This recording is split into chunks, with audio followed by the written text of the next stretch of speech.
My husband quit his job the day he learned about my $300,000 inheritance, expecting me to keep working. It backfired in ways he never expected. Honestly, at this point, I feel like I don't even know the man I married. How could he be so stupid? My name is Alicia, 39, female. My husband's name is Carlos, 41, male. We got married right after I graduated high school and have two beautiful kids together, a boy and a girl. We've always had a great relationship, even though we've never had a lot of money. We live in a modest house and make do with what we've got. One of my favorite things about Carlos is his sense of humor. No matter how tight money has been, he always finds a way to make me laugh and help me see the bright side of our situation. Carlos works as a construction worker. It's difficult physical work, and he doesn't make as much money as he'd like to, but it's always been a steady job. I work as a librarian for an elementary school, which makes even less money but gives us health benefits, so it makes it well worth it. We didn't have much, but we stayed happy in any situation. That's why I was so surprised when he acted so irrationally over my newly received inheritance. I was never close to my father. I knew he lived in California and had some fancy job, but that was about it. He left my mother when I was a kid, and I only saw him a few times after that. The most contact we ever had was through birthday cards he'd send me every year. I didn't even know he had passed away last month until I received a letter in the mail from an attorney's office. It stated that he had died, and as one of his heirs, I would be receiving a $300,000 inheritance from his trust. I was shocked. I was saddened by his passing, only because I never got to have a relationship with him, but I was also grateful that he even thought to include me in his will. My mind started considering all of the uses for the money. We could pay off our mortgage, pay off our credit card debt, and put the rest towards the kids' college funds. Our oldest would be graduating in 2 years, and I knew it was going to be a struggle for us to help pay for his college tuition. Receiving this unexpected money would lift a huge weight of our family's shoulders. The day I received the letter also happened to be Carlos's brother's birthday. We were having a barbecue in our backyard to celebrate the occasion, and all of our closest family and friends were there. I had checked the mail after I had gotten home from work that day, so by the time I had opened the letter and gone out to tell Carlos the news, he was already more than a few beers in.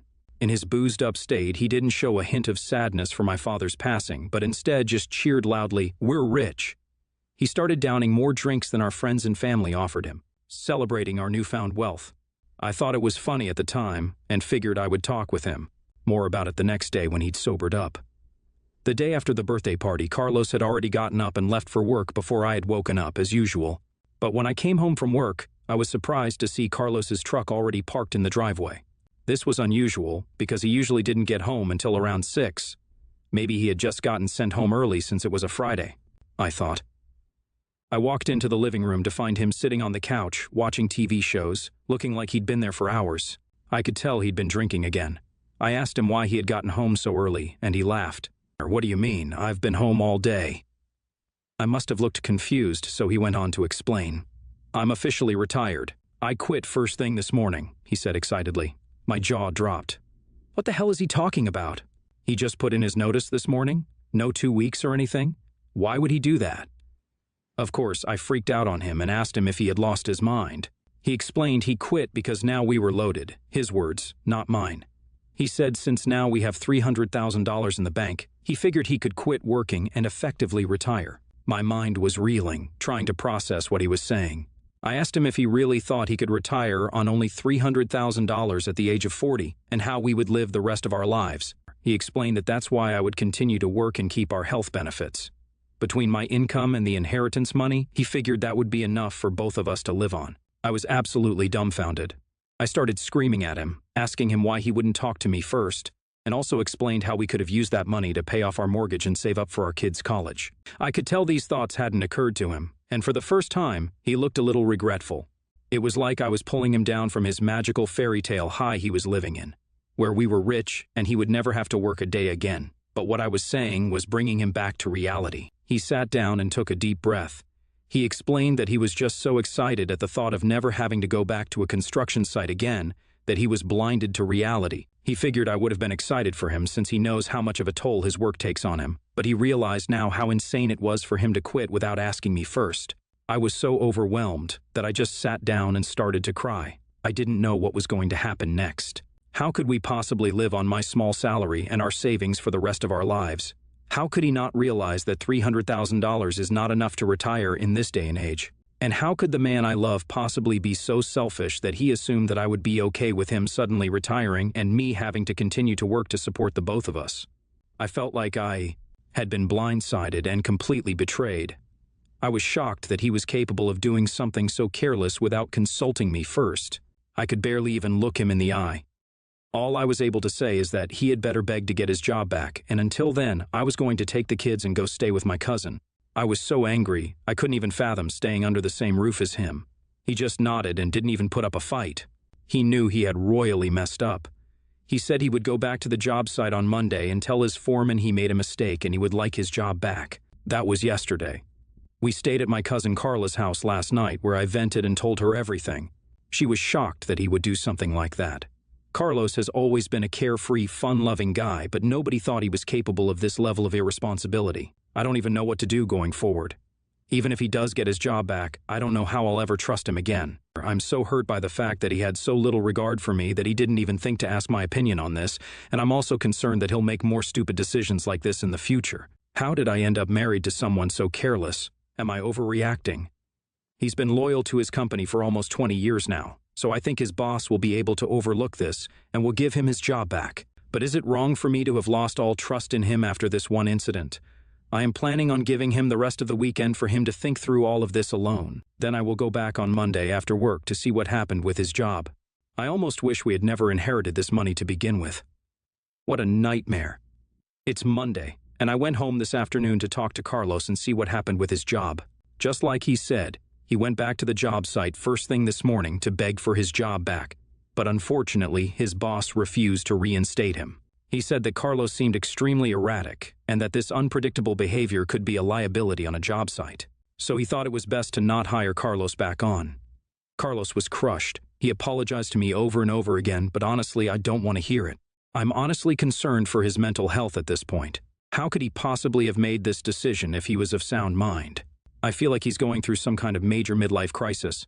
I want to be supportive of him, but honestly, right now, I can't even stand to be around him. He understood my not wanting to be around him. He said he would go stay with his brother for a while so I could bring the kids back home. He said he would start looking for a new job right away, and that he'd like to come back home as soon as he found one and could help contribute financially again. I said we'd talk about it as soon as he finds work again.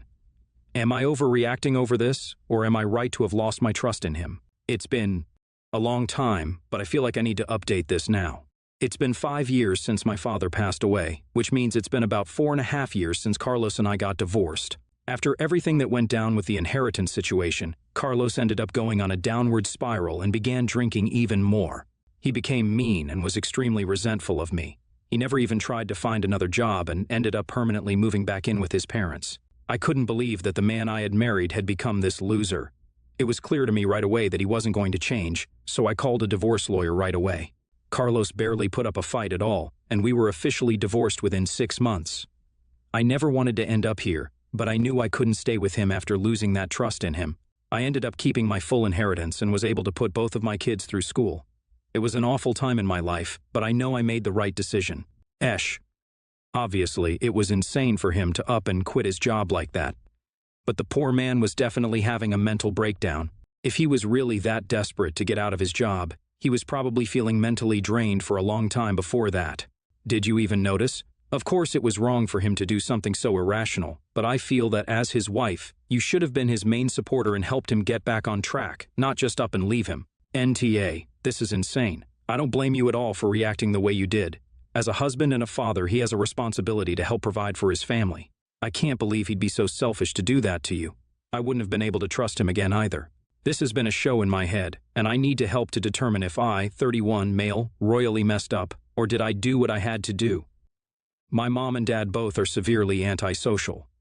It is at a level that they haven't left our neighborhood for 12 years since I left for medical school to another city. In my childhood, I wasn't also allowed to call any friend of mine to my house, or they never came to any parent-child conferences, my school staff, or even family events because it was too many people. They would email with my teachers or have phone calls. This would be in emergencies mostly.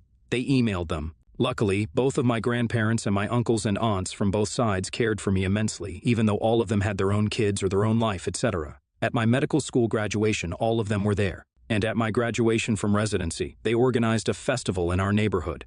There were 400-ish people, not kidding. Parents are also both working from home as data analysts since the early 2000s, so they 95% don't leave their houses. I'm also engaged to my fiancé, 35, male, for 6 months, and we are together for 9 years. To be fair, my parents tried to have a relationship with him, but it was too much for them. Seriously, they said that, and they said, "You are happy, so we are happy too. Just send us an invitation to your wedding if things go forward." Even through all of this, I love my parents, and I want them to have their place as my parents in my wedding. And I just want them to be present in one of my life events. So I asked them to participate in planning. They said no. I said maybe a wedding speech. They said they wouldn't. Then I asked, sit in the front row at least? They said, we don't like to be the attention. I finally exploded and said they weren't in my significant moments. They never participated in any of my life events. And they even didn't try getting to know my fiancé. I said, just stay at your heaven. They call their house their heaven. And don't bother me anymore. Good night. And I left their house. 2 days later, I sent the wedding list to our organizer, and my parents weren't on the list. Our organizer is also my cousin's boyfriend, so when he saw the list, he called her, and she texted all of my family and in-laws. My in-laws and my grandparents think they got what they deserved, but all my parents' siblings and their kids think I should abide by them and invite them as normal guests. So, AITA? NTA, but OP, you need to decide if this is your hill to die on after years of being treated badly, or if you just want your parents at your wedding. It sounds like you know who your parents are, hermits. It sounds like going to your wedding would be hugely outside of their comfort zone. I would think that would make you happy. I'm not sure why they have to have significant roles in your wedding. Again, with that said, you wouldn't be wrong to not invite them. You just need to decide what's more important to you. Nah. Because it sounds like your parents are suffering from an unknown social disorder. However, you've had a lifetime of disappointment from them, and there is absolutely no excusing that. So I would just suggest that given, their significant limits, perhaps pushing them to go further than they are capable of going is just going to be a situation where you are constantly upset and hurt. Younger you deserves better. Adult you may need to accept about your parents having some sort of mental hygiene issue that is going to prevent you from having a traditional relationship with them. Either way, it stinks for you. NTA, it's your wedding. If you don't want to invite them, then don't. It doesn't seem like they put any effort into being parents, at least besides the basics of feeding and putting a roof over your head when you were younger. If they don't want to put in the effort to be there, then you don't have to invite them. It's your day. You do what you want to do, and screw anyone else. My fiancé and I are engaged and recently chose our wedding party. My bridesmaids are my 2 closest friends, and his groomsmen are my brothers, one being his best friend and the other he has known just as long and has been like a big brother to him. My fiancé has a younger sister. She's 4 years younger than him and is a cancer survivor. That has shaped their relationship too. His parents favor her, spoil her rotten, and expect everyone to follow suit, and she uses that to her advantage with people. My fiancé has admitted sometimes he hates her, that when he says no to something and she throws the cancer in his face or accuses him of wishing she had died when he won't even do a simple thing for her. He's not estranged from his family, but he's not very close with them either. He does blame his parents for what happened and has a lot of resentment towards them because he was mostly ignored as a kid because she was sick, and then was expected to treat her like a princess. He said his parents ruined her and gave him a crappy childhood. When we talked about our wedding party, he had mentioned not wanting the sister in the wedding. I respected that, especially since, to put it bluntly, I don't care about her at all. We never hung out or anything. Apparently, she was waiting once she heard we got engaged to be asked to be a bridesmaid, and my fiancé's parents were also. No invite came, and I was personally called by all 3 and asked about it. I told them I had not planned to ask her, that I was having my 2 closest friends. They said she's family, though, and important to my fiancé. I told them she wasn't close to me, and they were asking me to include her in my bridal party where she does not belong. They call me an a-hole and told me I should be making more of an effort. They also told me nobody belonged in my bridal party more, and to think otherwise made me sound like a bully, and after all she's been through too. Ita? NTA. But you and your fiancé are going to have to get on the same page about whether this is where you want to take a stand over his family's babying of her. If he's truly had enough, then he needs to tell them this isn't up for debate, and anyone who doesn't like it is welcome to stay home. If he's not prepared to burn any permanent bridges with his family, you may need to come up with some other honorary title task for her. From your description, your fiancé's parents expected him to defer to his sister's demands, and now they want to start in on you. It's your wedding, and you have total discretion over choosing members of your wedding party. Miss Manners says people who are in a wedding party are presumably closely connected to the bridal couple. Check. She also advises they should be treated as friends, not indentured servants. So treat the bridesmaids, Mo, and groomsmen well, and you're both good to go. This won't be the last time Sis will be making demands of the two of you. From holiday planning to baby naming, just wait. So it's imperative that you and your fiancé maintain your stance in this matter, and congratulations. NTA. Just wow, you are NTA. It is your wedding, you can have in it whomever you want. Just because they think she's entitled to it doesn't mean she is, especially since your fiancé doesn't even want her in. If he had requested she be part of the bridal party, I would most certainly consider it and probably honor his request. But his parents have no say.